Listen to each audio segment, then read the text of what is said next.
Vamos dar continuidade ao estudo da Epístola aos Hebreus. No último estudo, terminamos o 4º capítulo, cuja sessão final é uma exaltação a Jesus Cristo, o Filho de Deus, como nosso grande sumo sacerdote que penetrou os céus. Essa é uma verdade de importância vital, não apenas para aqueles judeus convertidos ao cristianismo do primeiro século, a quem essa carta foi dirigida em primeira mão, mas para os crentes de todas as épocas. Os cristãos só têm um sumo sacerdote, que não é o padre, ou o cardeal, ou o papa, não é o pastor, não é o líder de uma denominação ou o seu fundador, por maior e mais influente que essa denominação seja. O único sumo sacerdote de todos os cristãos não é nenhum mortal, e sim Jesus Cristo, o Filho do Deus vivo, que morreu na cruz em sacrifício pelos nossos pecados, foi sepultado, mas ao terceiro dia ressuscitou. Foi visto ressurreto por mais de 500 pessoas idôneas, e depois de 40 dias foi elevado aos céus na presença de muitas testemunhas. Nosso sumo sacerdote está vivo nas alturas, onde intercede por nós, e é o único mediador entre os homens e Deus. Nós precisamos desse grande sumo sacerdote, porque somos pecadores por nossa própria natureza. A Bíblia afirma que sem derramamento de sangue não existe perdão de pecados. Por essa razão, o Filho de Deus veio à terra. O Verbo divino fez-se carne, fez-se homem e deu a sua vida na cruz, derramando o seu sangue inocente, para que os que nele creem sejam perdoados. Ele foi, ao mesmo tempo, o sacrifício eficaz e o sumo sacerdote que ofereceu o sacrifício definitivo. Assim, Jesus Cristo executou metade do seu sacerdócio na terra, e a outra metade ele está executando no céu. Uma vez que temos tão poderoso sumo sacerdote, devemos conservar firmes a confissão da nossa fé. E isso implica em nos apegarmos às doutrinas inegociáveis do cristianismo, nunca negando Cristo Jesus, nunca nos envergonhando dele diante dos homens e vivendo de forma digna e coerente com a nossa fé, de forma digna e coerente com a palavra de Deus. Nós temos esse grande sumo sacerdote que se compadece das nossas fraquezas, porque ele mesmo foi tentado de muitas maneiras durante o seu ministério na terra. Ele nutre total simpatia por nós quando estamos sendo tentados, e isso o capacita a interceder eficazmente por nós. A sua intercessão tem todo o poder, pois ele é o único que nunca pecou. Contudo, é inegável que temos aí uma questão intrigante. Se Jesus resistiu às tentações durante seu ministério terreno como Filho de Deus, como podemos entender o ensino do escritor da epístola de que ele foi tentado de todos os modos exatamente como nós somos? O pastor Matthew Henry, em seu comentário do Novo Testamento, publicado pela Casa Publicadora das Assembleias de Deus, observa que Jesus Cristo é o grande sumo sacerdote sem pecado. Ele foi tentado por Satanás, mas saiu disso sem pecado. Às vezes, nós nos confrontamos com tentações e elas nos abalam. Estamos capacitados a reagir, embora às vezes venhamos a ceder. Mas nosso grande sumo sacerdote saiu limpo de seu encontro com o diabo, que não conseguiu achar nenhum pecado nele, nem conseguiu grudar nele nenhuma mancha, nenhuma mácula. Ele foi provado também severamente pelo Pai. Aprouve ao Senhor feri-lo. Mesmo assim, ele não pecou, nem em pensamento, nem em palavra, nem em ato. Ele não havia cometido nenhuma violência, nem tampouco havia engano em sua boca. Ele era santo, inofensivo e imaculado. E tal sumo sacerdote nos era adequado. Ele era o único que poderia nos ajudar eficazmente. A esse respeito, o teólogo e reformador João Calvino, em seu comentário de Hebreus, publicado pela editora Fiel, afirma que não há razão alguma para temermos a majestade de Cristo, já que Ele é nosso irmão. E não há razão alguma para vivermos amedrontados, imaginando que Ele não percebe nossos males e não é tocado por algum senso de humanidade para oferecer-nos seu auxílio, visto que Ele já tomou sobre si nossas enfermidades ou fraquezas, a fim de estar melhor habilitado a nos socorrer. Calvino entende que Jesus Cristo se vestiu de nossos sentimentos, não só para nos revelar ser Ele genuinamente homem, mas para aprender, através da própria experiência, a socorrer-nos em nossa miséria. E também porque só assim poderíamos compreender a preocupação que Ele nutre pela nossa salvação. Sempre que labutarmos contra as fragilidades da nossa carne, tenhamos em mente que o Filho de Deus as vivenciou também, para que assim nos encorajemos por seu poder, no caso de nos sentirmos esmagados por essas fragilidades. Isso tudo, meu ouvinte, nos convida a que nos acheguemos ao trono da graça, como está no verso 16 do 4º capítulo de Hebreus. Como João Calvino afirma, podemos seguramente invocar a Deus, pois sabemos muito bem que Ele nos é propício.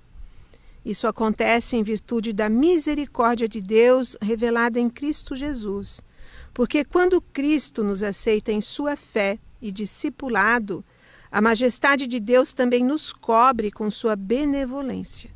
E isso tudo ocorre pela graça e bondade do Pai.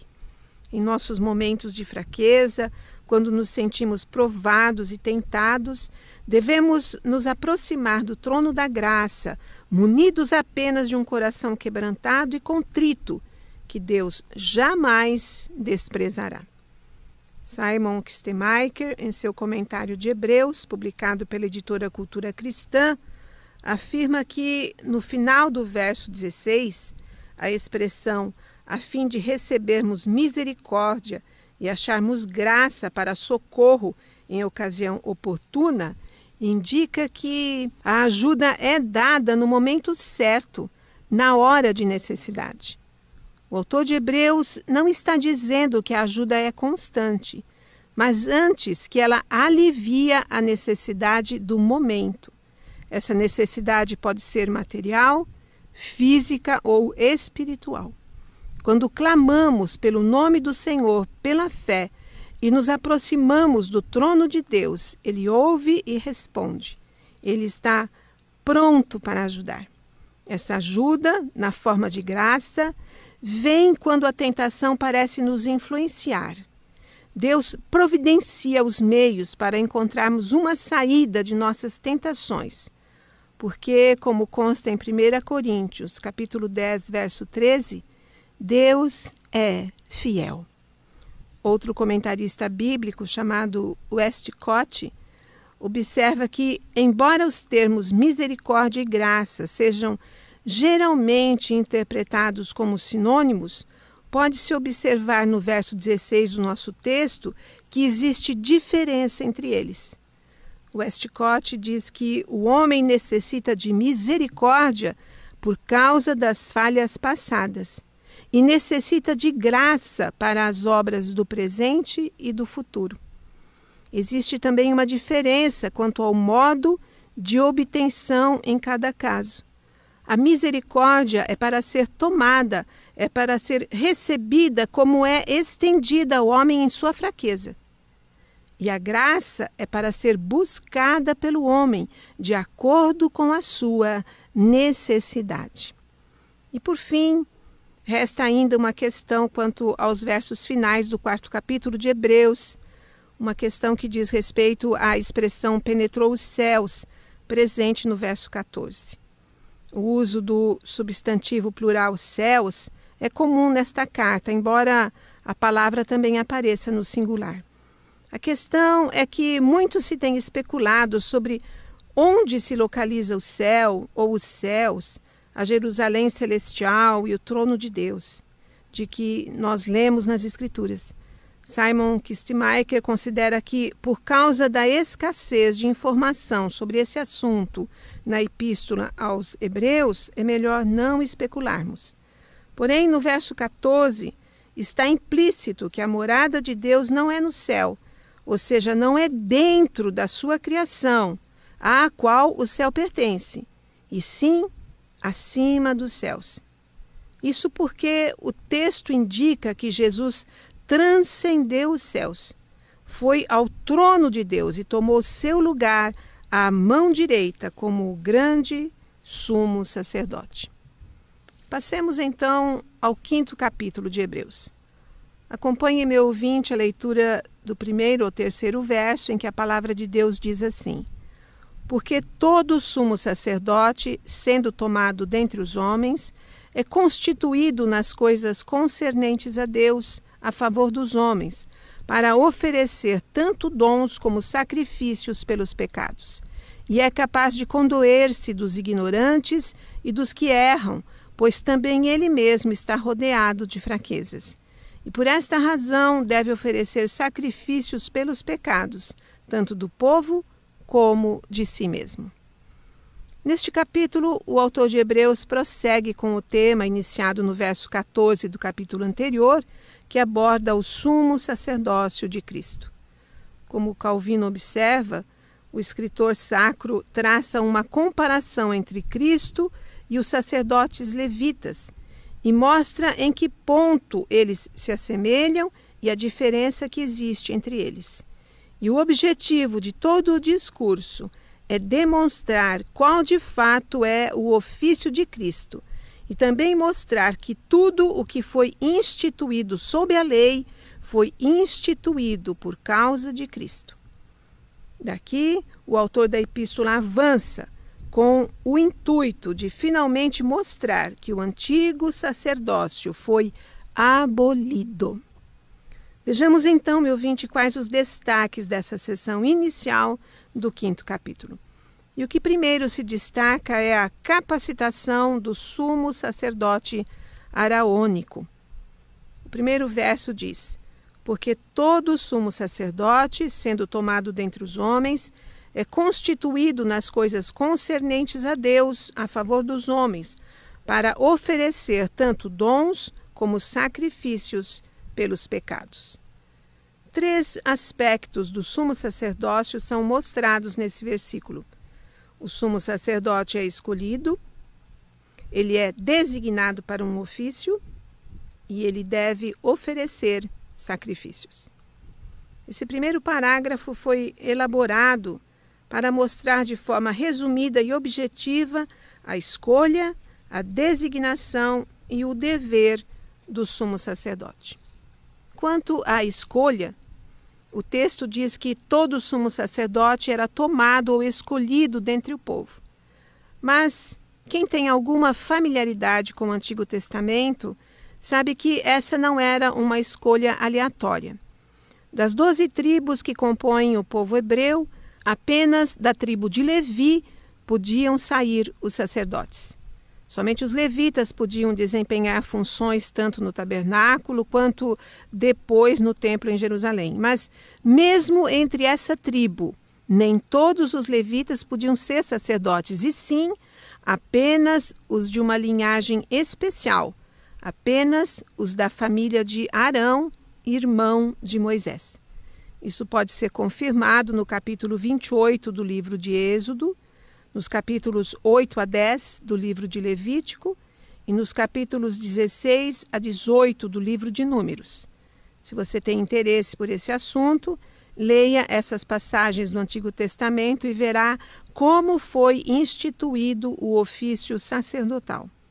Assim, de acordo com a lei dada por Deus a Moisés, somente Arão e seus filhos tinham permissão para servir no altar. Os demais levitas faziam todo o serviço da tenda da congregação, depois o serviço do tabernáculo e finalmente do templo. Ensinavam o povo, eram cantores, músicos e compositores, como é o caso conhecido de Asaf e dos filhos de Coré, autores de vários salmos. Eram os levitas que dirigiam o canto na casa do Senhor. Porém, repito, somente Arão e seus filhos tinham permissão para servir no altar.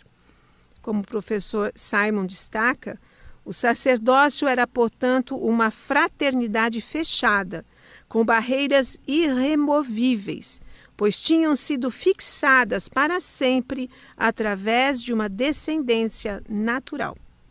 Assim, só podia ser sacerdote quem fosse descendente de Arão.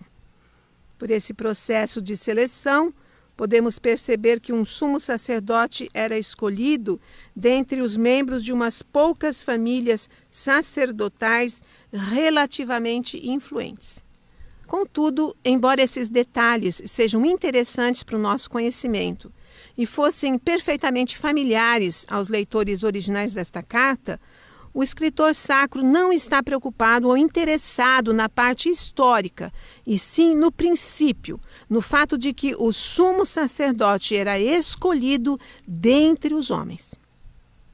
Mas além de escolhido, ele era também designado, ou como diz a versão que eu li, constituído. Ele era nomeado pelos homens, mas através da ordem instituída por Deus. Não podia haver sacerdotes sem ordenação. Eles precisavam da autoridade que a ordenação lhes conferia.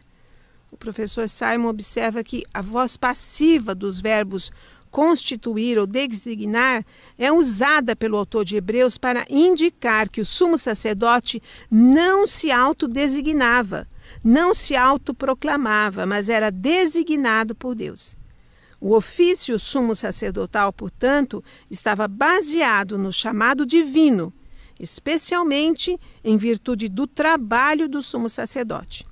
Isto é, um sumo sacerdote pecador era constituído para representar pessoas pecadoras nos assuntos relacionados a Deus. E isso nos leva ao terceiro aspecto desse ofício extraordinário. É que o sumo sacerdote devia oferecer sacrifícios. O professor Simon diz que no original grego, a frase assuntos relacionados a Deus é usada em Hebreus 2,17, onde o autor especifica que isso envolve o trabalho do sumo sacerdote de fazer expiação pelos pecados do povo. Esse trabalho consiste em representar os homens diante de Deus quando as pessoas vinham com dádivas e sacrifícios. Eles traziam essas dádivas e sacrifícios ao sumo sacerdote para que ele as oferecesse a Deus pelos pecados do povo. O autor da carta aos Hebreus explica esse conceito no versículo seguinte. A expressão dádivas e sacrifícios ocorre novamente no 8º capítulo desta carta, verso 3, e é resumida no versículo seguinte, onde somente o termo dádivas aparece. Ao usar essa condensação, o autor parece sugerir que os dois termos são sinônimos, porque cada dádiva oferecida a Deus pelos pecados é essencialmente um sacrifício. Então, o sumo sacerdote apresenta essas dádivas a Deus para remover o pecado, para efetuar a reconciliação e obter o acesso à graça de Deus. O sumo sacerdote era o intermediário entre Deus e o seu povo. Além desses aspectos formais, a capacitação do sumo sacerdote implicava, em segundo lugar, numa identificação, numa empatia com o povo. O verso 2 do nosso texto diz: e é capaz de condoer-se dos ignorantes e dos que erram, pois também ele mesmo está rodeado de fraquezas. Outra versão da Bíblia diz assim, esse versículo: ele é capaz de lidar amavelmente com os que são ignorantes e estão se perdendo, visto que ele mesmo está sujeito à fraqueza. Simon Kistemaker diz que o sumo sacerdote, representando o homem diante de Deus, não podia perder a paciência com os que ele representava, apesar dos pecados e das deficiências do homem. Como intercessor, o sumo sacerdote devia exercitar moderação ao expressar ira ou tristeza com respeito aos erros e faltas de seus companheiros. O sumo sacerdote, na época do Antigo Testamento, era um tipo de mediador, cujo cumprimento se deu na pessoa de Jesus Cristo. No entanto, nem todo pecado podia ser levado ao sumo sacerdote para a remissão. O escritor de Hebreus é específico, pois ele diz que o sumo sacerdote lida amavelmente com aqueles que são ignorantes e estão se perdendo. Nada é dito sobre pecados cometidos propositalmente para ofender a Deus. Por implicação, o sumo sacerdote devia saber a diferença entre os pecados cometidos para irritar Deus, os pecados do coração endurecido, e os pecados cometidos por fraqueza. Pecados por ignorância geralmente resultam de uma falta de atenção aos mandamentos de Deus, enquanto que os pecados intencionais surgem de um coração rebelde e de uma mente familiarizada com a lei de Deus, mas que insiste em desobedecê-la. O texto de Números, capítulo 15, versos 22 a 31, meu ouvinte, trata de ambas as situações e deixa claro que não havia previsão de nenhum sacrifício pelos pecados intencionais. O sumo sacerdote tinha obrigação de lidar amavelmente com o povo, mas nunca devia ser omisso ou fechar os olhos ao pecado, nem colocar-se acima do povo. Ele mesmo, diariamente, enfrentava tentações e, por causa de sua fraqueza humana, cometia pecados. Porque o sumo sacerdote tinha de enfrentar sua própria natureza pecadora, ele estava na mesma situação das pessoas que procuravam sua intercessão pelos pecados cometidos em fraqueza. Além disso, devido à sua capacidade de identificar-se com seus companheiros, ele podia lidar amavelmente com eles ao conduzi-los a Deus. O escritor de Hebreus descreve a fraqueza que o sumo sacerdote compartilhava com as pessoas que ele socorria como algo que aderia a ele como uma roupa que cobre seu corpo. A compreensão de sua própria fraqueza e da possibilidade de cair em tentação fazia com que o sumo sacerdote fosse moderado ao expressar raiva ou tristeza. E assim, nessa introdução do 5º capítulo, observa-se que, como parte da capacitação do sumo sacerdote, esse homem deveria ser alguém capaz de se autoexaminar sem qualquer autocondescendência. O verso 3 diz: "E por esta razão deve oferecer sacrifícios pelos pecados, tanto do povo quanto de si mesmo." Outra versão diz: "É por esta razão que ele deve oferecer sacrifícios por seus próprios pecados, bem como pelos pecados do povo." Interessante, meu ouvinte, essa exigência da lei mosaica. Ela já considerava todos os homens pecadores, indignos de estarem na presença do Deus santo e justo.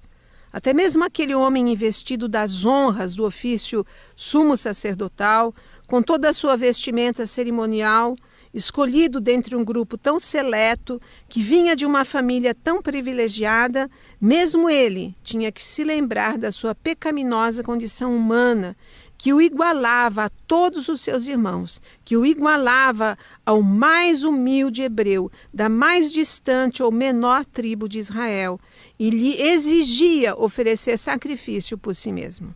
Nem ele estava acima da lei. Embora houvesse uma consciência geral de que Israel era a nação santa ao Senhor, o que nós já encontramos no livro do Êxodo, capítulo 19, verso 6, ainda assim, o sumo sacerdote, mais do que qualquer outro indivíduo, sabia que todos os homens são pecadores. Assim, ele tinha a obrigação de saber da sua condição como pecador e manifestar isso publicamente através da oferta do seu sacrifício individual. Simon Kistemaker lembra que Embora o autor desta carta esteja traçando um paralelo entre o sumo sacerdote levítico e Jesus, o grande sumo sacerdote, nem tudo na comparação é igual. A diferença mais significativa é que Jesus não necessita oferecer sacrifícios diariamente, primeiro por seus próprios pecados e em seguida pelos pecados do povo. Ele sacrificou-se por nossos pecados de uma vez por todas, quando ofereceu-se a si mesmo. No entanto, o autor, neste momento, está falando do sumo sacerdote na época do Antigo Testamento. Ele faz alusão ao ritual anual de entrada do sumo sacerdote no Santo dos Santos no dia da expiação, isto é, no 10º dia do 7º mês, que é equivalente mais ou menos ao nosso mês de outubro. De acordo com o capítulo 16 de Levítico, Arão tinha de oferecer nesse dia um novilho por seu próprio pecado, para expiar seu próprio pecado e de sua família. Tinha que entrar no Santo dos Santos com incenso, espargir o sangue do novilho sobre o propiciatório. Tinha que lançar a sorte sobre os 2 bodes vivos trazidos pelo povo. Tinha que matar um dos bodes como oferta pelo pecado da nação e espargir seu sangue dentro do Santo dos Santos. Tinha que colocar suas mãos sobre a cabeça do bode vivo e confessar os pecados do povo e enviar o bode vivo para o deserto. Meu ouvinte, tudo isso lhe parece algo arrepiante? Sim, certamente. E, de fato, esse era um ritual cruento. Russell Champlin nos diz em seu comentário que esse elaborado sistema de sacrifícios demonstrava o desprazer de Deus diante do pecado, além de mostrar que a questão do pecado tinha que ser resolvida. Não era algo que o Deus justo pudesse ignorar. Cristo Jesus foi a demonstração final de Deus da sua preocupação quanto ao pecado. Os versos iniciais do 5º capítulo de Hebreus nos levam a concluir que Jesus Cristo, o Filho de Deus, foi verdadeiramente homem. Esses versos são uma prova da humanidade de Cristo, ao estabelecer o paralelo entre os antigos sumos sacerdotes e ele. João Calvino diz que, uma vez que nos encontrávamos demasiadamente afastados de Deus, só havia uma maneira de sermos colocados diante dele, na pessoa de nosso sacerdote. E isso não poderia acontecer a menos que ele se tornasse um de nós. O fato de o Filho de Deus desfrutar conosco de uma natureza comum não denigre sua dignidade. Ao contrário disso, eleva-a ainda mais para proveito nosso. Visto que ele se fez homem, isso qualifica a reconciliar-nos com Deus. Em 1 Timóteo, 2º capítulo, verso 5, o apóstolo Paulo o chama homem quando diz: porquanto há um só Deus e um só mediador entre Deus e os homens, Cristo Jesus, homem.